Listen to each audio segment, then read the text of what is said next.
Good afternoon.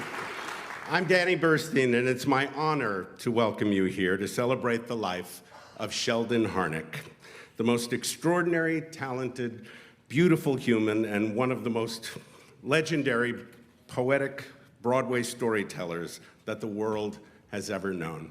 I was at a beautiful event at Sheldon's apartment with Margie celebrating his 99th birthday. Sheldon was sharp as a tack, and after joyfully eating a piece of cake, he proclaimed, "Birthdays are so great, I'd like to have one every year." I knew Sheldon for 8 years, not nearly enough. But, you know, he's staying with me, as he will with all of us, in so many ways. And Sheldon's artistry and his zest for living inspire me every day. And his goodness, his menshness, has made me a better person. Love you, Sheldon. When did affection suddenly soar?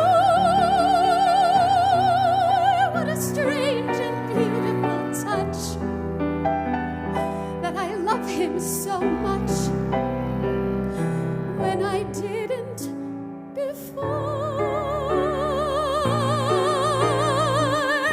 I used to wonder, could there be a wife to share such a difficult, wandering kind of life? You were only out of sight, waiting right here. Rectangular is the hotel door my true love tried to sneak through. Rectangular is the transom over which I had to peek through. Rectangular is the hotel room I entered angrily. Now rectangular is the wooden box where lies my love 'neath the grazing flocks. They said he died of the chicken pox. In part I must agree. One chick too many had he. We have climbed higher, much higher than I thought we'd climb.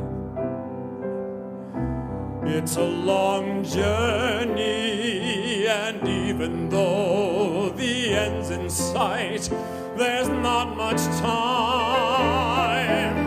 I want to know we haven't built on sand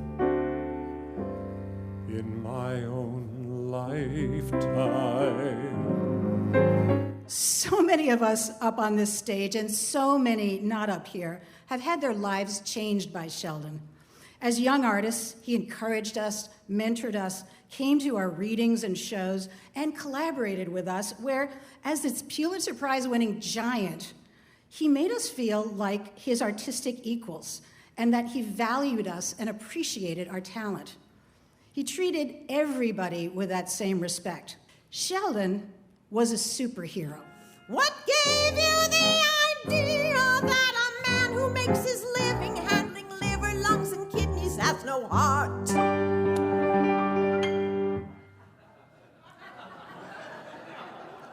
A butcher has his feelings. He is not a piece of meat. A man is not a chicken. You should hang him by his feet. You'll take and scratch a butcher. He's a man of flesh and blood, a human being, not a person set apart. There where my heart is settled long ago, I must go. I must go. Who could imagine I'd be wandering so far from the home I love? Look at this, look at that, look at those. Let me just feel me. Beautiful, glamorous, radiant, ravishing. Look at there, look at the shape, look everywhere. I am such a divine me. Dad was brilliant. Stephen Sondheim told me once my dad was his favorite lyricist. Dad was a singer. My parents and I used to sing harmony in the car on the way to the Hamptons. I love that so much. He was often in his head. He would walk down Central Park West with his walking stick, writing lyrics. Once a man greeted him and he said hi. A block later, he realized that was John Lennon.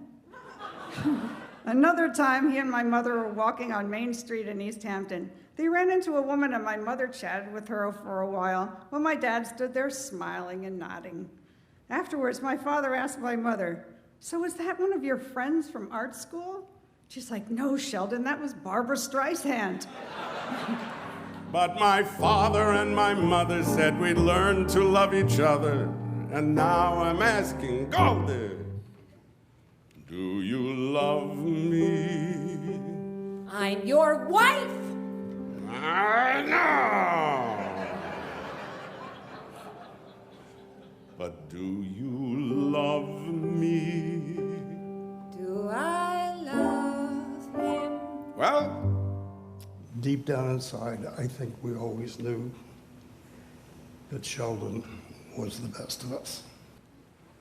Proof of that is a song that he wrote half a century ago, and I will try not to screw it up.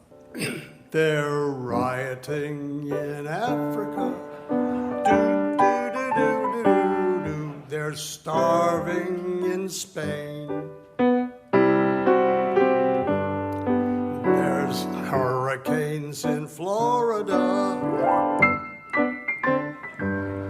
And Texas needs rain.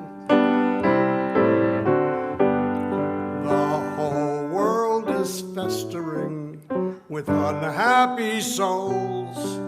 The French hate the Germans hate the Poles.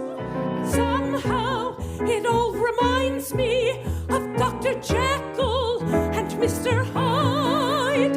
For right before my eyes, a man that I despise has turned into a man I like. It's almost like a dream, and strange as it may seem,